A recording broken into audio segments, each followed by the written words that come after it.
मैं पहले सीपी राय साहब के जाऊंगा, क्योंकि कहा है अनिल सिन्हा साहब ने, अनिल सर ने यह साफ कर दिया है कि कांग्रेस एक रणनीति के तहत काम करती है। लेकिन जो कांग्रेस को एज रही है, सीपी राय साहब आप कांग्रेस में रहे हैं, आप टिप्पणीकार है, विश्लेषक है, तो ये जो वेट करना, वेट एंड वॉच है, या जो कि छीका टूट जाए बिल्ली के भाग से, ऐसा कुछ, क्योंकि आपने बहुत वहां मेहनत बहुत हुई है, जो महागठबंधन है, चाहे तेजस्वी हो चाहे राहुल गांधी, और पूरा उनका जितना का जितना अलायंस है सबने की है, और इसमें विलंब होना, और ये देखिए, ये हम पहले अलग बात थी, लेकिन आज जिस तरीके से आपको भारतीय जनता पार्टी, और जो बहुत मुफीद बात कही सिन्हा साहब ने कि इलेक्शन कमीशन ऑफ इंडिया से भी आपको लड़ना है, कैसे सब सेट हो पाएगा? क्या ये कहीं कुछ ओवर कॉन्फिडेंस, या जो आप ये कोई रणनीति के तहत कर रहे थे, ये बहुत नुकसान तो नहीं कर देगा? CP Rai, unmute please sir, unmute. नहीं संजीव जी, कोई ऐसी बात नहीं थी, किसी का इंतजार नहीं किया जा रहा था। और अगर इंतजार होता तो सीधे नीतीश कुमार का होता कि वो अगर आते तो परिस्थितियां बिल्कुल ही बदल जाती, सारे हालात बदल जाते।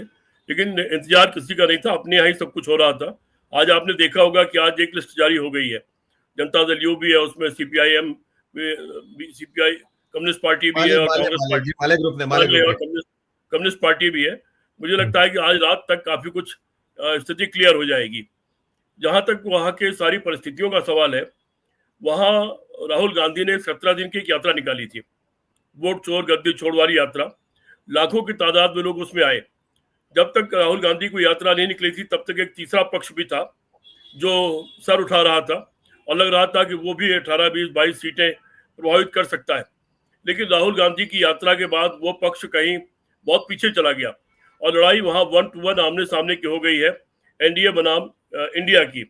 और एनडीए बनाम इंडिया की अगर जनता के बीच में आप जाके देखें, जो जनता के बीच जो सवाल पूछे, अगर खुद आपके लोग तो जाते रहते हैं, अगर आम जनता से, आम लोगों से सवाल पूछवाएं, तो आप उसमें बड़ी तादाद में जो संख्या होगी वो इंडिया गठबंधन के पक्ष में बोलती हुई दिखलाई पड़ेगी, और सरकार के खिलाफ। मैं बहुत क्षमा चाहता हूँ कि टोक रहा हूँ, आपका फ्लो नहीं तोड़ना चाहता था। देखिए, हमने हरियाणा में हवा देखी थी, मध्य प्रदेश, राजस्थान, छत्तीसगढ़ में हवा देखी थी, हमने बहुत सारे, महाराष्ट्र में एज पे आप लोग थे। बहुत महत्वपूर्ण बात कही अनिल सिन्हा साहब ने कही है कि जो रेफरी है, वो रेफरी जो प्लेयर के तौर पर खेलता है, वो सबसे महत्वपूर्ण शायद इसमें भूमिका फिर होने वाली है।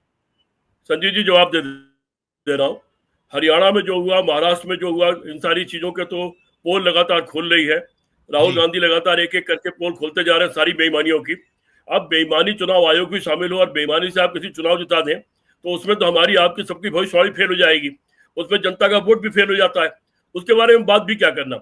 इसीलिए पूरा इंडिया गठबंधन और तमाम अन्य लोग, जो एक्टिविस्ट लोग हैं, और तो जो तटस्थ मीडिया है, वो सब का सब लगातार हमलावर है बेईमानी के खिलाफ, वोट की चोरी के खिलाफ, और चुनाव आयोग के अपने कुकृत्यों के खिलाफ लगातार हमलावर है कि हमला करके शायद उसको रोका जा सके। फिर भी आपने देखा कि अनिल सिन्हा साहब को पता है कि 60 ऐसी सीटों पर तमाम गड़बड़ की गई और वोट काटे गए, जिसमें पिछले चुनाव में बिल्कुल नेक टू नेक फाइट थी। उसमें आधे से थोड़ा ज्यादा एनडीए जीता, आधे से थोड़ी कम इंडिया गठबंधन जीता है। वो 60 सीटें ऐसी है जो बिल्कुल किसी की चुनाव की जीत हार हो सकती है, और थोड़े से परिवर्तन से इंडिया गठबंधन वो 60 की 60 सीट भी जीत सकता है, या उसका बहुमत जीत सकता है। वहां पर घपला किया गया, वहां बड़े पैमाने पर मुसलमानों के और दलितों के, दलित महिलाओं के, उन लोगों के वोट काटे गए। वो लड़ाई अभी चल रही है, मैदान में लड़ाई भी है।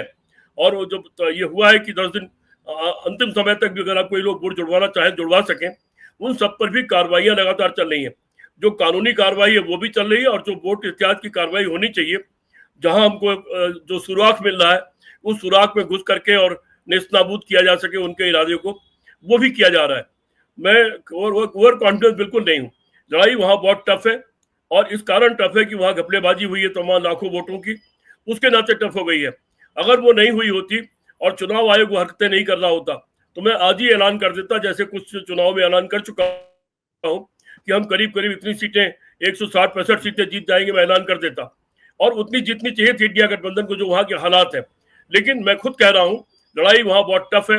अभी आज की तारीख में जब हम और आप बात कर रहे हैं, आज की तारीख में सिर्फ ये कहना चाहता हूं कि जो भी जीत हार होगी अभी फिलहाल इन परिस्थितियों में, वो बहुत कम मार्जिन की होगी। ये अलग बात है कि इस दौरान वो 20-21 लाख वोट रिकवर कर लिए जाएं, या सर्वोच्च न्यायालय की जो अगली तारीख है उसमें सर्वोच्च न्यायालय उसको नल एंड वाइट घोषित कर दे और पुराने जो चुनाव की लिस्ट है उसी पर वोटर लिस्ट उसी पर चुनाव करा दे, तो परिस्थितियां अचानक बदल जाएंगी। मैं चाहूंगा अनिल सिन्हा जिस और प्रकाश जाने उनका अध्ययन वहां का ज्यादा है बिहार के बारे में। मैं लौटता हूँ आपके पास दोबारा आता हूँ। मैं तस्वीर में जिस तरीके की सीन है, आप कुछ जो विलंब की पुनः मैं दोहराऊंगा कि वो जिस तरीके का विलंब है और कहीं 65 सीट 64 सीट अभी, और जो कहा किसी साथी ने कि आपका लक्ष्य तो शायद देश है, मतलब राहुल गांधी जी का, तो बिहार में ठीक है पाइए, पाना चाहिए पिछली बार की तुलना में।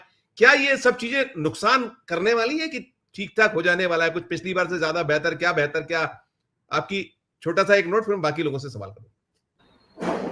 हाँ संजीव जी, पिछले बार पहली बात तो यह है कि पिछले बार कांग्रेस पार्टी को जो सीटें मिली थी उनमें बहुत कम सीटें ऐसी थी जो उसको मजबूत कहा जाए, बिल्कुल, और वैसा परिणाम आया था। लेकिन उसके बावजूद पिछले चुनाव की एक चीज हमें याद रखना चाहिए कि पिछले चुनाव में जो कुल टोटल वोट पड़ा था, टोटल वोट के हिसाब से इंडिया गठबंधन से 12,000 वोट ज्यादा, वो एनडीए के हिसाब के खिलाफ 12,000 वोट ज्यादा इंडिया गठबंधन को पड़ा था।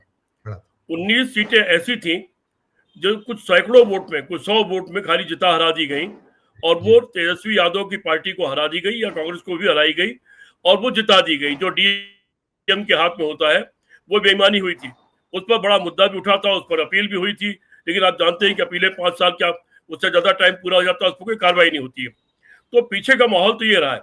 इस बार उसके मुकाबले में माहौल कहीं ज्यादा बेहतर बना है। अभी एक साथी कह रहे थे कि इंडिया गठबंधन बहुत आगे है, वो माहौल बना है। दूसरी तरफ ये भी दिखलाई पड़ रहा है, एक मैसेज जा रहा है कि भारतीय जनता पार्टी जिस तरह से नवीन पटनायक को खा गई, जिस तरह और बहुत सारे लोगों को खा गई, उसी तरह से इस बार नीतीश कुमार को खा जाना चाहती है। और बीजेपी ने गलती भी कर दिया। बीजेपी ने जो टिकट बांटा उसमें नीतीश कुमार को अगर 101 दिया तो अब खुद और अपने अलायंस को मिला करके 143 जो भी सीटें लिया उतना ले लिया उसने। तो दिखाई पड़ रहा है कि उसका इरादा नीतीश कुमार को आउट कर देने का है। उसका परिणाम भी इस चुनाव में देखने को मिलेगा। बेईमानी अपनी जगह, मैंने पहले कहा वो दोबारा दोहरा देता हूँ, बेईमानियां अपनी जगह है, लेकिन ईमानदार चुनाव में किसी भी हालत में इंडिया गठबंधन हारने नहीं जा रहा है। दूसरी बात तो आपने कहा लोगों ने कि कांग्रेस पार्टी अपने लिए नहीं लड़ रही। कांग्रेस पार्टी भी लड़ रही है अपने लिए। नहीं लड़ रही होती 17 दिन तक सड़क पर धूल नहीं फांकते राहुल गांधी। वो 17 दिन उनका बड़ा महत्वपूर्ण है। कांग्रेस पार्टी अपने लिए भी लड़ रही कि कांग्रेस पार्टी आपने 15 दिन खराब कर दी, ये भी कहीं धनंजय जी ने कहा कि 15 दिन खराब नहीं किए, खराब नहीं किए। 15 दिन उन्होंने जो काम किया उसका आधार बना है, और वोट चोरी एक बड़ा मुद्दा बना जिसका जनता के अंदर बहुत बड़ा गहरा असर है। विदेश यात्रा जो इस समय नहीं करते, ऐसा कहीं ध्वनित हुआ है बार-बार। देखिए वो सारे प्रोग्राम बहुत एक साल पहले से तय रहते हैं, वो सब लेक्चर्स और इतनी। और दूसरी बात, आजकल दुनिया इतनी छोटी हो गई है, मोबाइल पर पूरी दुनिया से बढ़ के रह गई है। तो आप कहीं पर बैठे हो, आप लगातार सबके टच में है, कोई काम रुकता नहीं है, न कोई काम रुक रहा है, न कोई रुकेगा। और इस बार आप देखिएगा कि तमाम बेईमानी के बावजूद कांग्रेस पार्टी भी पहले ज्यादा सीटें पाएगी और इंडिया गठबंधन सरकार बनाएगी। Right sir.